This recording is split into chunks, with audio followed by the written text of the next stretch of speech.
On today's Locked On Senators, we've got over 40 minutes with Sens legend and 20-time recurring guest, Marc Methot. And whether you like it or not, it's an Ottawa Senators game day, so you know we got a game day preview for you. It's the DJ Smith Revenge Tour. Sens taking on the LA Kings at 10:30 tonight. We'll have a game day preview of that and more on today's edition of the Locked On Senators podcast. It's your team every day. You're Locked On Senators, your daily podcast on the Ottawa Senators. Part of the Locked On Podcast Network. Your team every day.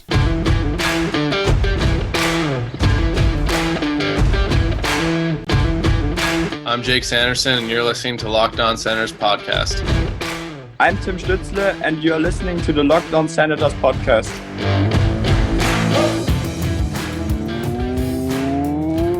Welcome inside episode 997 of the Locked On Senators podcast. I'm Ross Levitan on the outskirts of enemy territory in Winnipeg, Manitoba, alongside Brandon Piller up in the Blue Mountains. You can follow the show on social media. We're at Sens Central on Twitter, LockedOn.Senators on Instagram. The show is free and available on all podcast platforms, including on YouTube, where a like, comment, and subscription go a long way to helping the show grow. A reminder as well to put that notification bell on when the Sens make a move. If they do before the trade deadline within the next 24 hours, we will have an individual breaking news video for you as well. Today is Thursday, March 7th, and Pilsy, what do you want to say about last night's 2-1 loss to the Ducks? Great loss for the tank. We are in full tank mode. We didn't want to do this, but there's a certain point, Ross, where you got to stop lying to yourself. We had to erase the magic number run to the playoffs from our Locked On Senators podcast shared document lineup. It's gone.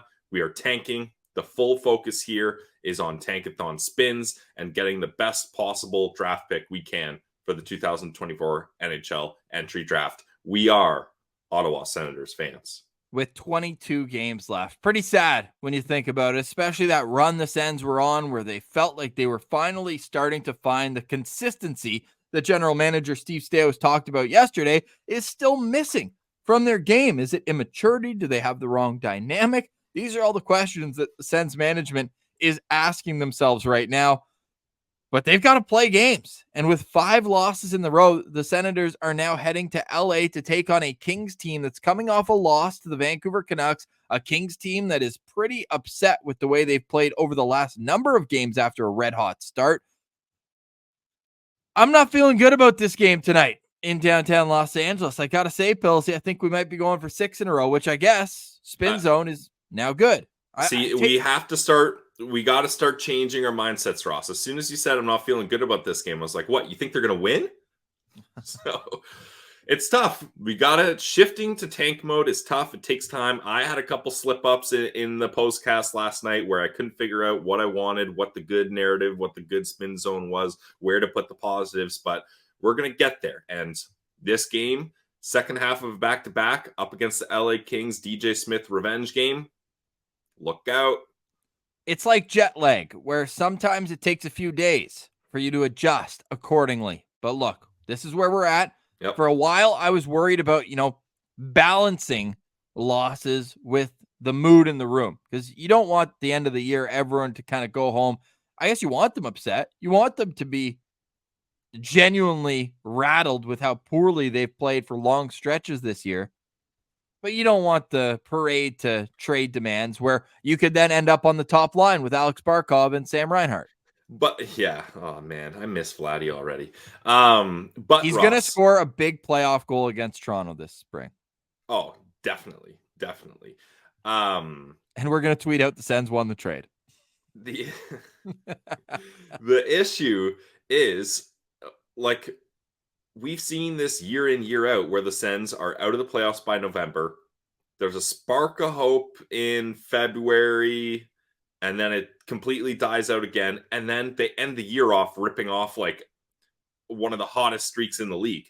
So this year, maybe they gotta be bad, and they gotta be bad the whole time. So there's not that mirage. There's not that fake feeling of, ooh, we had 10 wins in the last 14 games of last season. Let's carry this momentum into the offseason, into training camp to have a good start next season. No, we're done with that. Maybe this team just needs to completely swirl down the toilet bowl and get flushed, because that little bit of hope at the end of each year is not good for this team's psyche or this fan base's, in my opinion. No, definitely not. You got to get worse before you get better. We've been through this song and dance before, but it rings true once again here for Ottawa Senators fans. And at least Belleville is in a playoff spot right now. We'll see what happens over the course of the next little while. We'll be here every step of the way. We've got 2 great interviews for you. Tomorrow morning, it's going to be an early drop for that episode because we are going to have our trade deadline reaction show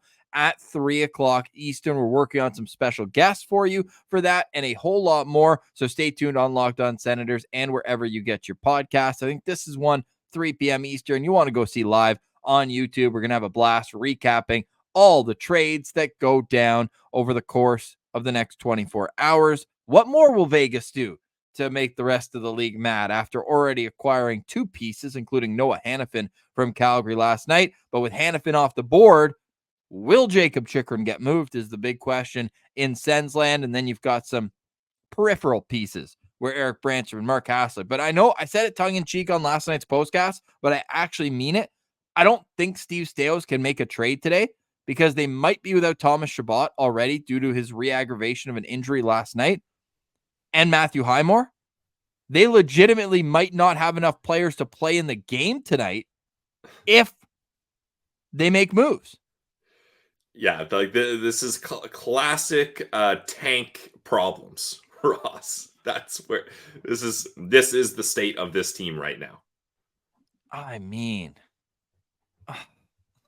it is the state of the team, and that's where we're at. And that's why we got Marc Methot, because he's always elegant with his words. He knows, what it's like to be in a position of being on a cellar at the deadline and just how strange it is. And he made a good point, and we won't spoil the interview. Great 40 minutes coming up with Marc Methot. But Anaheim's just a weird building to get up for games in. Even as a fan, it's sleepy. There's barely any fans there. It's tough. So I'm excited. The bright lights of the building, formidably known as the Staples Center. There's an aura around that. It's like Bitcoin Arena now or something like that. Crypto Farm Center, Arena. Yeah, exactly. Who cares? But what we got here, there's Wayne Gretzky's name, Kobe Bryant's name, Wilt Chamberlain's name, all these legends. And there might be one Clippers banner up there too. If you look hard enough, you might find a Clippers banner. But it's going to be a good vibe tonight. 10:30 puck drop. Postcast might even be a little bit later. We won't hold it against you if you don't stay up, but it will be available for you I will hold it against you. You get your podcast. We will do spins tonight. We will, of course, do spins. Pilsy, I don't want first overall.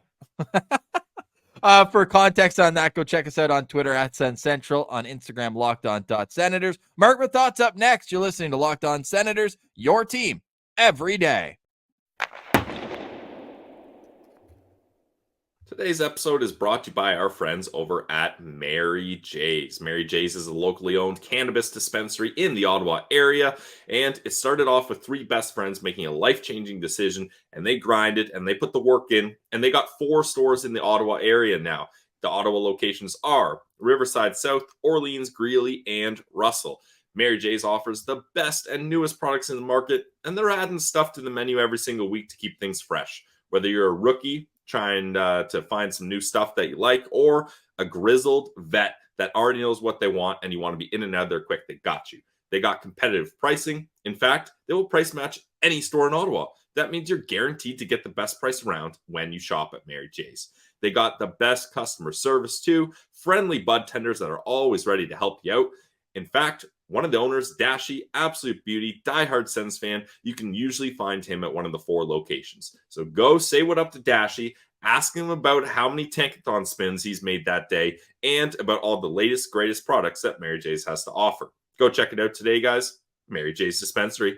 Today's episode is also brought to you by Indeed. If you're like Steve Staios and you're trying to get the best in class, you got to turn to Indeed. Indeed is the hiring platform when it comes to all of the hiring world, attracting, interviewing, and hiring. You can do it all in one place. Don't spend hours on multiple job sites looking for candidates with the right skills. Do it all with Indeed. Find top talent fast with Indeed's suite of powerful hiring tools. And with Instant Match, as soon as you sponsor a post, you'll get a short list of quality candidates whose resumes on Indeed match your job description, and you can invite them to apply right away. Indeed does the hard work for you. So just sponsor a job and boom! Instant Match shows you candidates whose resumes on Indeed fit your job description immediately after you post. With Instant Match, you can start hiring fast. Indeed knows when you're growing your business, you have to make every dollar count. That's why with Indeed, you only pay for quality applications that match your must-have job requirements. Visit Indeed.com/lockedon to start hiring now. Just go to Indeed.com/lockedon, Indeed.com/lockedon. Terms and conditions apply. Cost per application pricing not available for everyone. Need to hire? You need Indeed. Now here's Sens legend and LOSP legend, Marc Methot. All right, we now welcome on for the 20th time former Ottawa Senators defenseman, analyst with the TSN Sens broadcast. It's Marc Methot. What's going on today, brother? You've gone from the brightest of lights to the dark dungeon of your basement. I didn't have enough time, and we were talking about it prior. First of all, thank you for having me again, guys. It's I guess a big deal that we've been doing this 20 times now. That's incredible. Yeah, you haven't canceled yourself yet. Yeah, that's right. But no, I'm a little disheveled. I had to rock the Sens alumni hat. Shout out to Lori Boschman, our president, for hooking me up with one of these. I was coaching. We were on the ice at 7 a.m. this morning. My kid and a few of his teammates every Thursday morning in Barhaven. We're on the ice, and you don't realize how much it takes out of you, like coaching kids at that age. It's awesome. Don't get me wrong. I love it. But the amount of yelling and screaming that I do in those 50 minutes, you'd think I'm an absolute lunatic if you were there watching. So, but no, it's good. But as I mentioned, I didn't get enough time to turn this thing around again. We're trying to sell the house now, so we have to kind of spruce it up every time there's a viewing or a showing or whatever you want to call it. So it almost kind of nuked my podcasting area. So now I'm just doing this little makeshift thing on a plastic table, but we're going to make it work. Meth, what's the hardest part about coaching kids hockey? Is it dealing with the kids or the parents? Because I feel like most of the time people say it's the political warfare. You got to deal with the parents is the toughest I'm not. part. Yeah, well, so that holds true. The parents can be a nightmare. Not so much at the age that the kids that I'm dealing with are at now. My son's just turned 6. Okay. So obviously we got a long way to go here. But no, as far as the coaching goes, I do find it challenging because, the wealth of knowledge, that if you want to call it that I have, it doesn't translate that well to that age group. It would serve probably better for, like young teens or maybe kids that are from 10 and up, perhaps, but it requires a lot of patience, and I'm not known for being a patient person. So again, it's just reps and skating. And, there's a big gap between maybe the lower end kids and the higher end kids. So you're trying to run a practice where everyone's involved, but you don't want to incorporate drills that the younger kids, that the kids that maybe are a little further back can't keep up with. So there's a balance. And then of course, just maintaining your patience and energy levels and making sure that it's fun. And you're not some drill sergeant where the kids are terrified and don't want to come back. Right. So you got to find the happy medium right there, but I'm enjoying it. Which former Marc Methot coach do you pull the most from when you're on the ice with these kids? Are you Ken Hitchcock sitting in a chair at center ice, or? No, I'm very hands-on. You guys, I'm sure that people can tell I'm very wiry. I've got lots of energy. So I'm demonstrating. I believe in that. Kids, if you just talk to them and you get down on one knee, maybe one out of 5 is actually paying attention to what you're saying and can apply it. So I give them a very quick rundown because I believe my philosophy is just keep them moving. I'm not a big proponent of making them stand around and having them listen to you talk on a board. They don't give a shit about that. You just got to keep them moving and getting reps in. So I'll demonstrate once, and I'll make sure maybe the more competent kids are at the front of the line. They can follow suit, and then everybody else falls in line. So that's my little breakdown on coaching kids hockey. I love it. So Coach Methot is in one part of it, but we got analyst Methot on the other. What the hell happened yesterday? Do you really believe that a no move clause can handcuff a team that much? I watched, and I mean, I refrained from chiming in. Credit to I you. You think saved it for Locked On Senators exclusive. correct. And I think so. You've got like two groups, right? You've got the rage farming group that'll just post. They're always contrarians, no matter what the teams does. Whatever. And this applies to all fan bases, but you've got the guys that are always going to kind of go against the grain, try to post something. Ooh, it's edgy, gets a couple more likes, perhaps. And then you've got the people that are legitimately upset because a lot of that's just stems from going almost 7 years now, and they're frustrated, and so they're venting. And I respect that. I think that's great. I love passion. So I think for me, I was just kind of sitting back and watching. I know I saw you guys post some stuff. I saw Martian post some stuff. I think the initial reaction was warranted, but of course, there's always more to it. And that information came in, and then we found out that he had his full no move and exercised it accordingly, and wanted to end up in Florida. Can't blame him; his family's there. So, my stance on it is this: I think that you could make the argument that Ottawa should have, tried to squeeze Florida maybe a little bit more, maybe delay it until Friday. I don't know, but you got to remember that this new management group, Steve Staios and company, they don't give a shit about the prior deals, right? Like, it's not on them. None of that falls on them. Now you can argue, well, could they have not at least had a second round pick, or could they not have, that 50% salary retention? That's not great either. But I think his hands were tied. He made that abundantly clear. Of course, I'm always going to take that at face value when you hear anybody in position like that speak. But I think we have to give him a little bit of a break here. And I'm not a team apologist. You guys know that I can be ruthless. I could go on a rant right now, and that'll be a great little clip, and it'll get a lot of attention. But I mean, I'm not being truthful. I think we have to be fair here, and be somewhat understanding in that Steve Staios can do what he can. When a player is flat out saying the only team I'm going to is X, then as a general manager, you don't have any leverage. Any leverage is out the window. So I think we have to understand a little bit there. It's time to move on. You got a couple picks. Yes, it sucks. Yes, we're going to have to take our lumps. We've been taking our lumps more than we'd probably like here in this city with this team as of late, but it's not over, right? We still have tomorrow to worry about up until, I think, 3 p.m. or noon? I forget what the hour is. But anyway, long story short, I can understand where he's coming from. I'm ready to move on from it. I'm not going to hold it against them right now because, again, like I said, he's inherited a mess, a bit of a dumpster fire in some regard. We know Pierre liked to go after the shiny toy at times. Sometimes it worked, but most of the times it didn't work. So I think, again, like I said, let's just kind of check ourselves a little bit here and not lump on them just yet. It's one move. And like I said, it's coming from a place where they had no bargaining power whatsoever. Meth, from a player's perspective, how much weight does it carry when you look at a franchise? And Ross made this point yesterday that consistently seems to do right by the players and sending them where they want to go. I mean, you look at Mike Fisher to Nashville, you look at Dion Phaneuf to LA, Alex DeBrincat to Detroit, now Vladimir Tarasenko to Florida. Is that something that actually has like tangible value? Like players are looking around and being like, look, if I go to Ottawa and things don't work out, at least it seems like they're going to do right by me on the way out? Or is that just like the way I kind of looked at it is cool, that's great, but nice guys finish last? Yeah, no, I know. And when you break it down that way, Pilsy, it doesn't look great, right? I think that, despite what I just mentioned with regards to Tarasenko going to Florida, seeing his family, I mean, when you start bringing up all these other examples, it's a bit of an eye opener, isn't it? Consistent. So, yeah. I'm not sure how to answer that. You'd like to think that your general manager, and I'm not talking about Staios right now, because again, I've already addressed that, but you'd like to think that they've got the team first in mind and maybe the players' accommodation second. And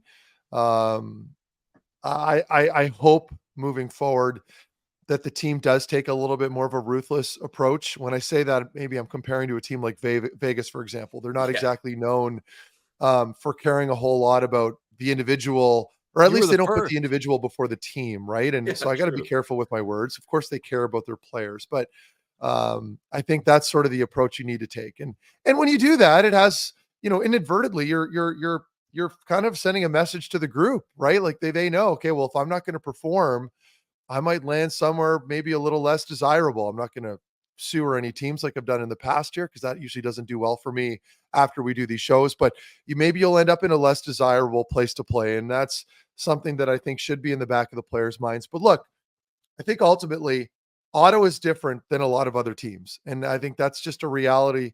God love Ottawa. I'm from here. I love my time here.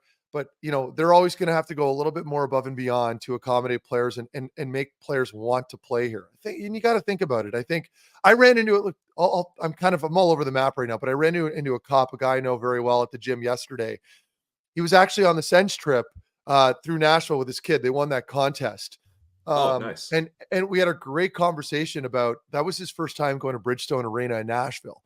And that had just been renovated down there right off Broadway, right off the strip, by the way. That arena had just been renovated when I was in my last couple of years in the NHL. It's incredible.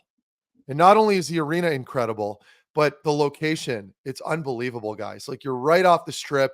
And typically when these rinks are built downtown, people worry about the logistics or getting to and from between public transit and all the different arteries leaving the rink. Vehicles disperse pretty quickly. Anyway, my point is, he was wowed with the experience going to that game. I don't know that that's the case, and I know they're working on it now, but I don't know that that's the case when you go to Canada, right? When you go to a game here, historically speaking, in the entertainment kind of area, they haven't done great here as opposed to maybe other, markets.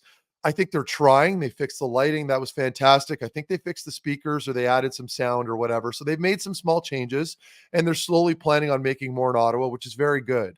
But all that stuff matters, right? It all matters when, and I'll use another example. Joe Louis Arena was terrible. It was awful. Aside from the historic standpoint, it was sort of just downtown area, but it wasn't a sexy place to play. Detroit was rough. It's particularly that area. So the old excuses there don't always work, as far as, well, it should still work in Canada. Why would players care about where they're playing or what the visuals look like? It matters. That rink ends up downtown. Now it's a lot easier because players are talking about the new arena. Oh, it's Ottawa, but they got a brand new rink and I can live downtown now. Again, all these things make a big difference. So when we're talking about places like this, like maybe moving forward when the rink does finally move, you don't need to worry about having to hand over a no move clause to any given player, some aging free agent that's coming in on a 1-year deal. Like, that should never happen, right? So I can live with the price tag.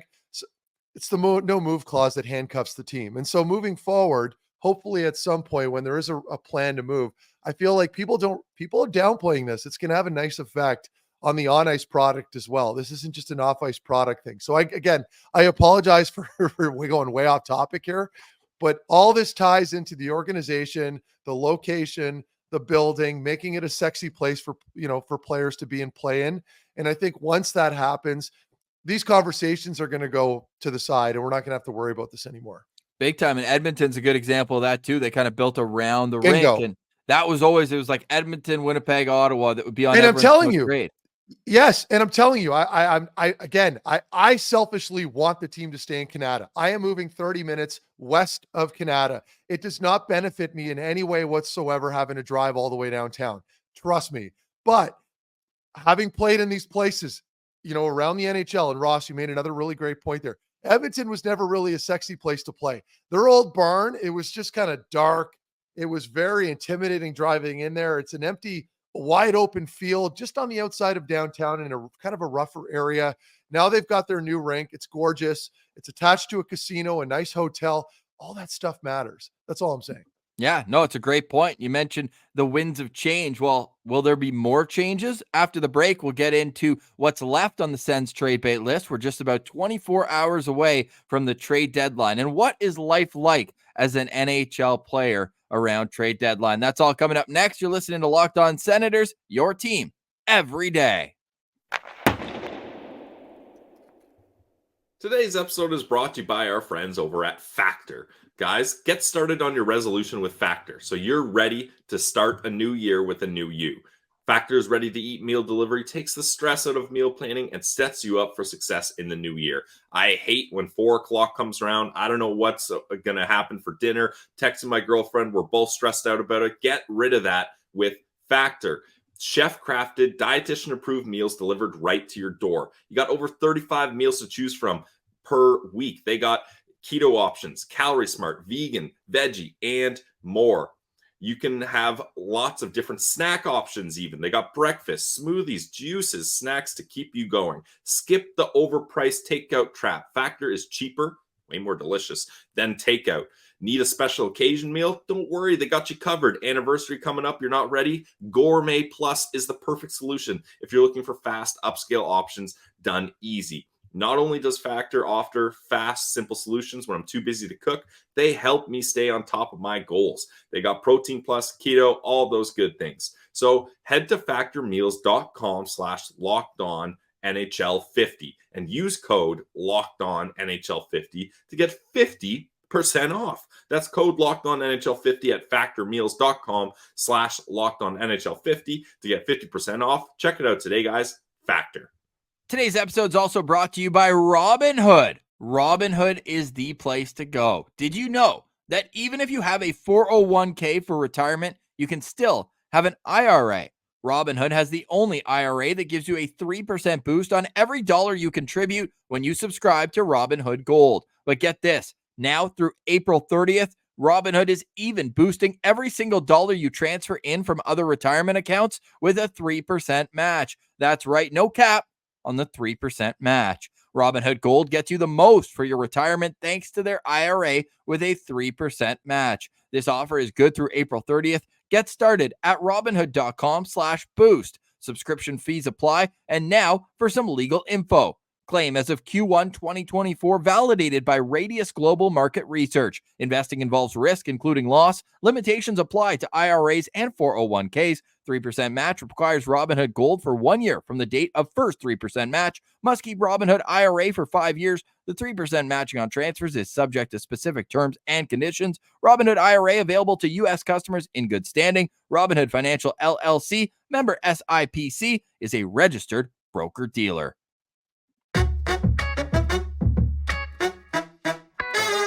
All right, back here, Locked On Senators with Marc Methot, Brandon Piller with me as well. 20-time recurring guest, really is remarkable. And Meth, that's all in the last year and a half. So we really do appreciate you being such a big part of the show. As we're nearing 1,000 episodes too. Today, 997. So we're reaching another milestone here, and you know what that means, Meth? That means some Farm to Fork. Shout out Farm to Fork. Will be arriving at your doorstep here sooner rather than later. Now, that could be a nice distraction sometimes. And I feel like the Senators needed a few distractions on their California swing. We saw the boys were playing golf on a back-to-back day where, you know, it's got to be tough. You're hearing your name in trade rumors. What's it like when you're in the locker room, and whether you're adding or probably more so when you're subtracting, and the guy next to you might not be there any given minute? Yeah. Well, I love that the team's going on the road and they're enjoying the time. It's tough when you string together 5 losses and you're having a great time on the beach from an optics point of view. Maybe I'm not the biggest fan of that, but again, I don't want to be some Grinch. I do like the Sens content. So they do a great job with that too. Full disclosure. I think it's just the old school hockey player in me that thinks, okay, like maybe this won't really, maybe the fans won't react the way we would like them to when we're on this 4-game losing streak going into Anaheim or whatever. Anyway, and it's minus 10 with a big wind chill in Ottawa.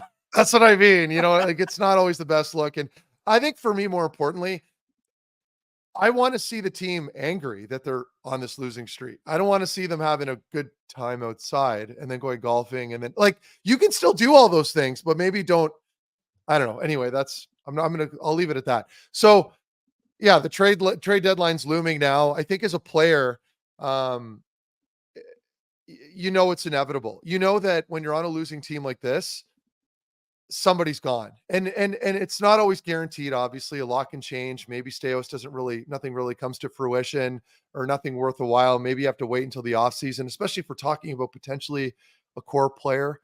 And I don't like speculating too much because, you know, this sometimes gets back to the players and sometimes like guy like myself, I don't know what when it comes to trades, I have no idea. I'm only speculating. I'm not an insider. I'm not butt sniffing around other general managers and agents trying to get that info. But anyway, I think for me, ultimately, it's a weird mood in the room for that week.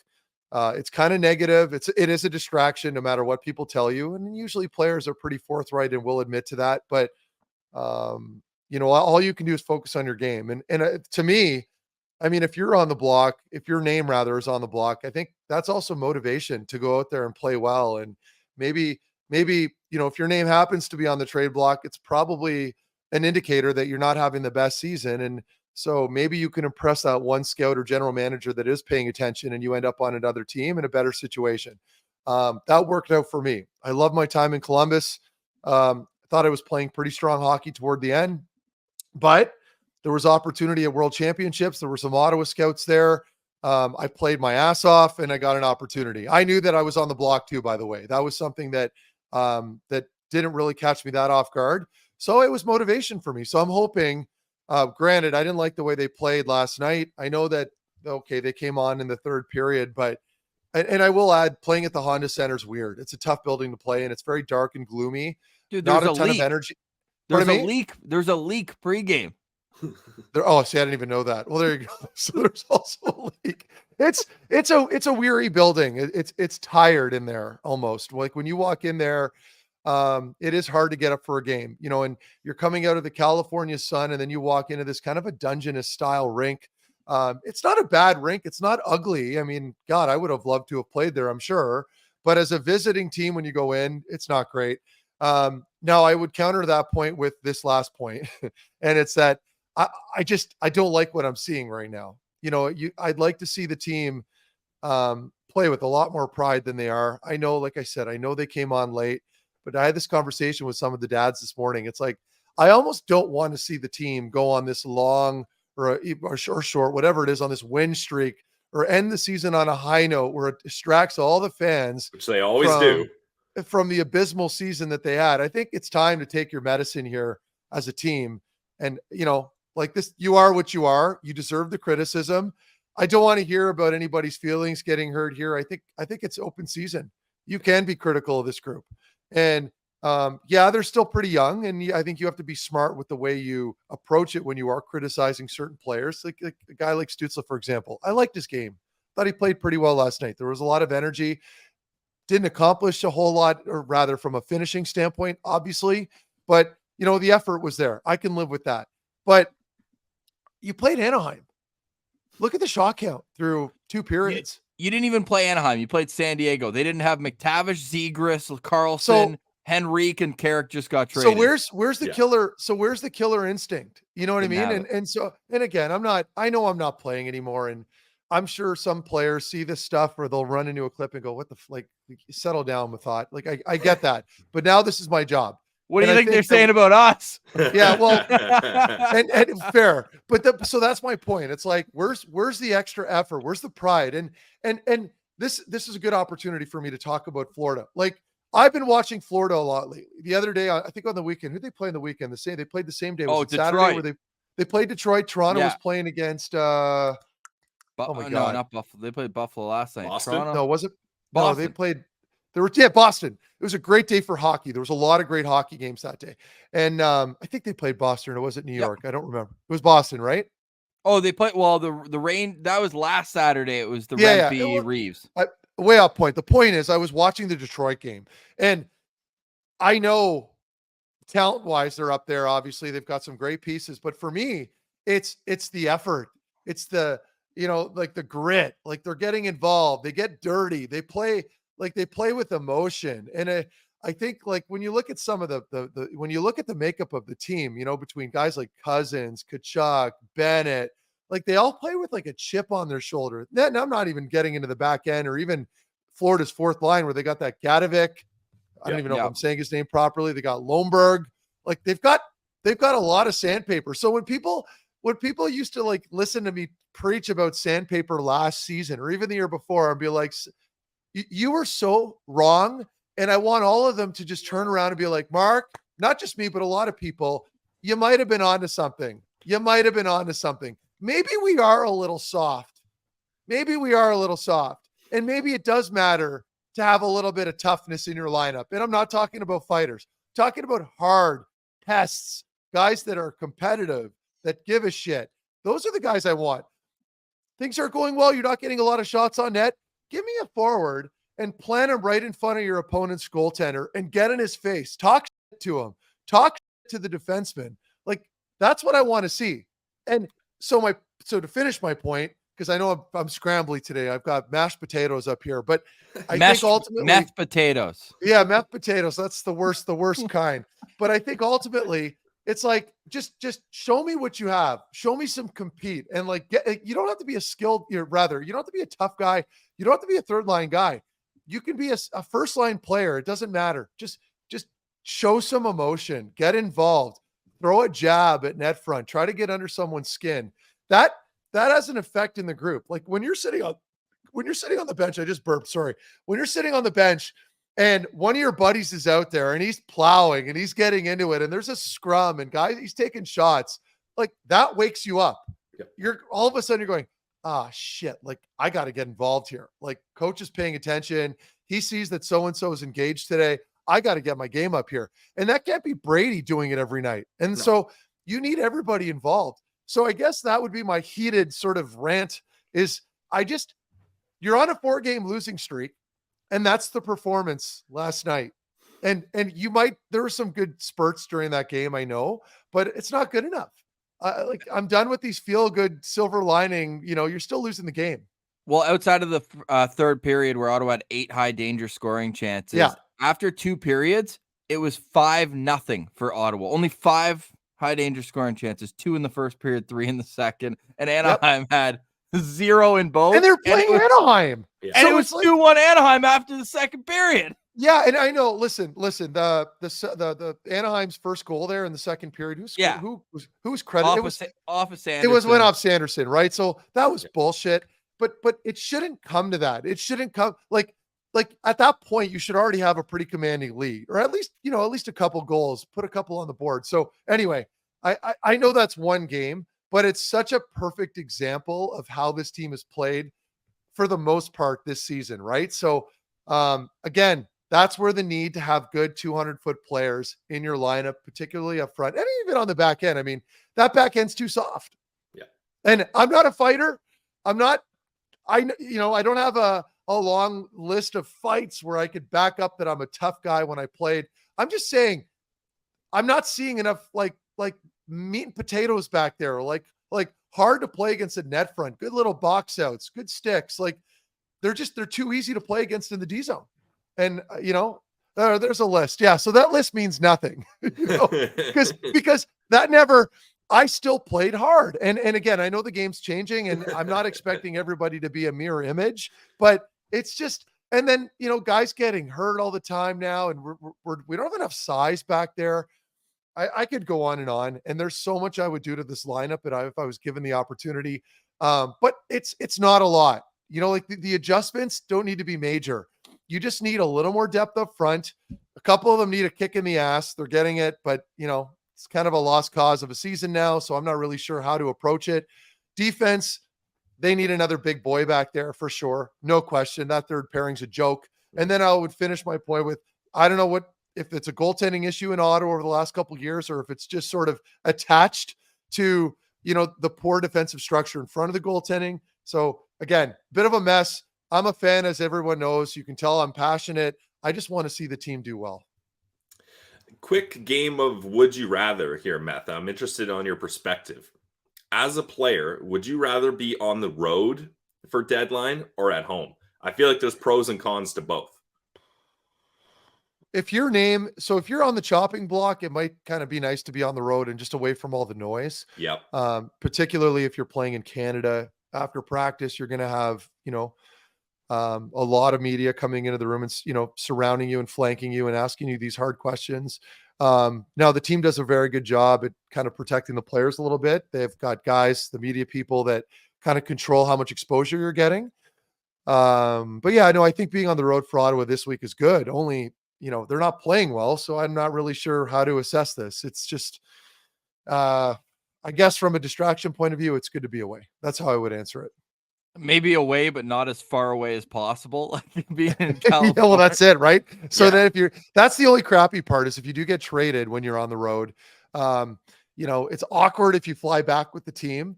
And then sometimes the team still has another day to go on the road and you have to fly commercial across the country, which I realize is not a big deal. I do it all the time now. I get it, but it sucks not being on the bird. And then you're just sitting alone with all your thoughts and the unknown and unpacking and, uprooting again, which to me, I think is the biggest challenge. It's like, I don't think Tarasenko is feeling that way on the no, he's bird. probably living in a No. bare studio condo with nothing on the walls, a television on a stand and a couch. That's likely what he's looking at right now. So for him, I don't think he could have gotten out of here quick enough. I mean, think about it. He gets to go to Florida. Fair. He's playing His top family's 6. there. Practice just started. He's with Sam Bennett and Matthew Tkachuk. That's such a nasty line. Oh my God. So, I mean, he probably couldn't wait to get out of here, Yeah. right? And I don't blame him. I know it's starting to get nice here, but he gets to go to a warm Sunshine State. He gets to play with some very good players and potential to win another Stanley Cup for him, and his family's there. So good for him. Very good for him. Pills, you got anything else for our guy? I got one more here. You hit it. I'll brainstorm my final question. Oh, wow. Better be a good one. I know. We're both very good friends with the FanDuel Sportsbook, Meth. Yeah. I know that your parlays, they do better than Pilsies. So you got that going for you. Yep. They put out an Surprise. interesting prop bet. Who's going to be the Sens' next head coach? They've got the odds for those right now, and it obviously is subject to change because there could be more candidates if and when more coaching decisions get made after the year. But as it stands right now, Craig Berube is the leading candidate at plus 340. You got John Gruden, Chris coach of the Kelly Marlins. in the mix. Chris Let's Kelly's go. on this list, plus 1,500, Meth's old teammate. And you guys were together in 2017, right? Yes. Yeah. Well, he's with the Boston Bruins as an assistant coach. Alfie at plus 750. Jay Woodcroft at plus 600. Claude Julien at plus 750. I'm not going to ask you to handicap it, but my first question is, if it was Craig Berube, wouldn't it have been done by now? Yeah, I don't know about the Berube thing. So here's my thought on Berube. And again, I'm just speculating. Berube's very good friends with Walt, right? With Brady's dad. I think there's a conflict there. I don't know that would work. Again, I might be wrong. It could just be nonsense coming out of my mouth. But to me, that might be a concern right there. The only one that's not on the board he's not fired, but would be Sullivan, right? I think that's another guy that we should consider moving forward that maybe Ottawa's waiting for, depending on how that works out. So I think they are.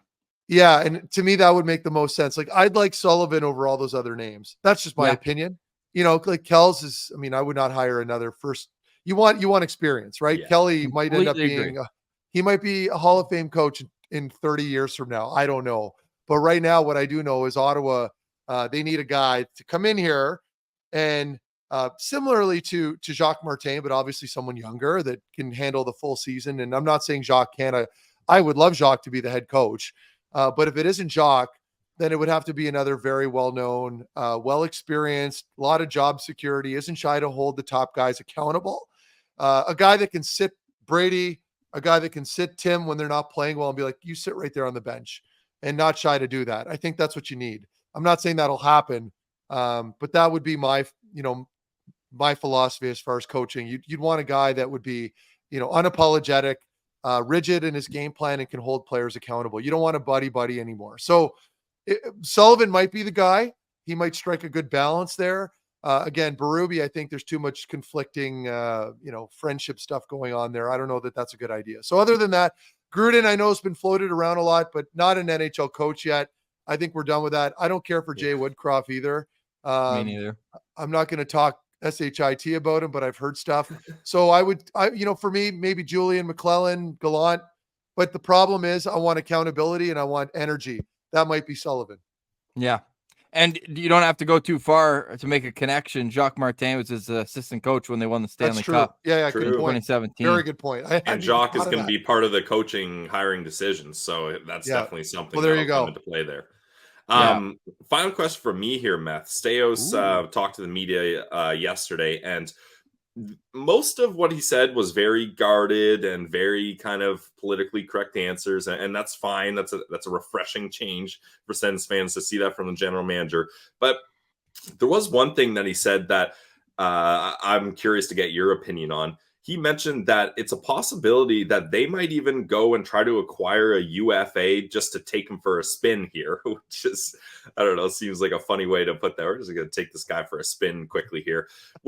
What's your opinion on a move like that? Like, isn't that a weird thing for a team in 28th in the league to use assets to acquire a player just for a couple weeks? And then, no offense, but you've already laid out the difficulties that it is for Ottawa to attract players. Well, most likely he's not going to re-sign, and then you kind of just wasted that asset and wasted everyone's time there. Like, how do you feel about a move like that for the Sens? The only thing I'll say, because you put it pretty straightforward there, and I agree with you, Pilsy. I think the only counter to that, if I'm playing devil's advocate here, is that now that Tarasenko's out, as you guys can imagine where I'm going with this, all they have really for like legitimate leadership, if you will, outside of Brady, who is still very young, is Claude Giroux, right? Yeah. And, I know Hamannik's there, but Hamonic, you need a guy that can also walk the walk, right? You can't have a guy just going all this in the room. Last time Hamonic walked the walk, he blew a tire and puck was in the net 4 seconds later.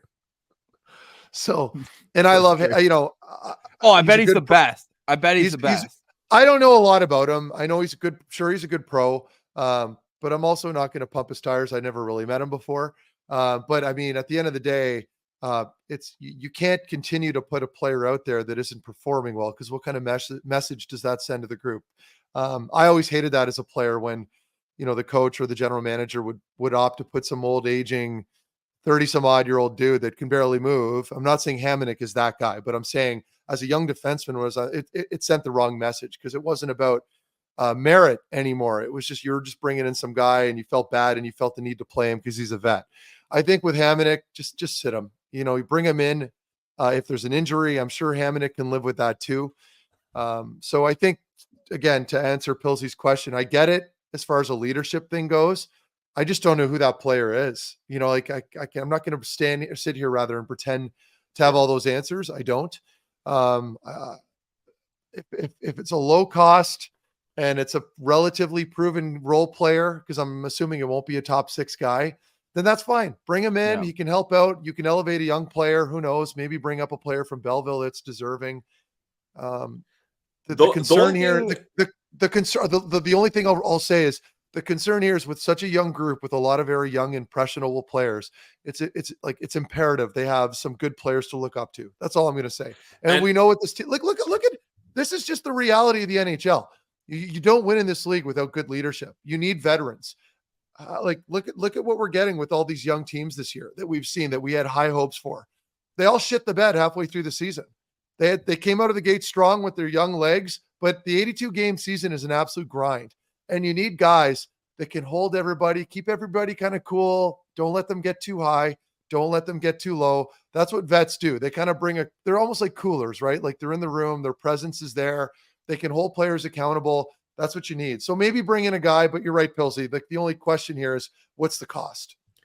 Well, and just quickly, Meth, I think those are great points, and that's a good perspective. But do you think then the young players, especially the leadership group, is, if they were to do that, bring in a vet just to ride the end of the year out, would they get the feeling like, here's another babysitter, right? Like, Jacques was brought in and everybody knew, okay, this guy's coming in. He's going to get a read of the room and he's evaluating everyone. Okay, Uncle DJ's gone. The fun uncle's gone. And now Jacques is here. Okay, they're bringing in a grizzled vet just for the end of the year. They're not going to re-sign him. And he's here just to babysit all of us. Like, would that get into the mindset of the core group of young leadership? And they're like, and maybe who cares? Like, clearly it's not good enough. But do you think that's something that gets into the psyche of those guys, and you're kind of rattling them more than you're helping them?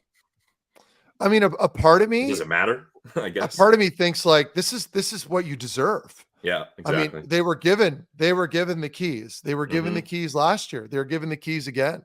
And like, you're not delivering. So guess what? This is what we're going to do now. Sure. The status quo isn't working. Like, when people get the problem here is that people get so attached to a lot of players, and we have this like kind of this bias, we live in a bubble here, and we tend to over hype some of the players, right? Coming into camp, oh, we got so-and-so, and you start name dropping all these core players. Maybe they're not as good as we thought they were. And maybe we do need to make an adjustment. Maybe we get rid of one of the core guys and bring in like a really good two-way player that might not be as sexy, but maybe that two-way player comes in with another high draft pick, or I don't know. But the current formula isn't working. So when that happens, you have to change the group. Something has to change. You have to maybe pluck one of those players out and then reinsert a different type of player. I mean, to me, it's clear. I know what this team needs. I mean, we've been calling it since the start of the season. And it's no different up front, and it's no different on the back end. There's some key changes that need to be made. So I think it's good for them. It sends a message. You bring in another guy, and maybe some of the leadership has, they have to look in the mirror now and think long and hard about how things have gone this season and what they need to change to turn this whole thing around.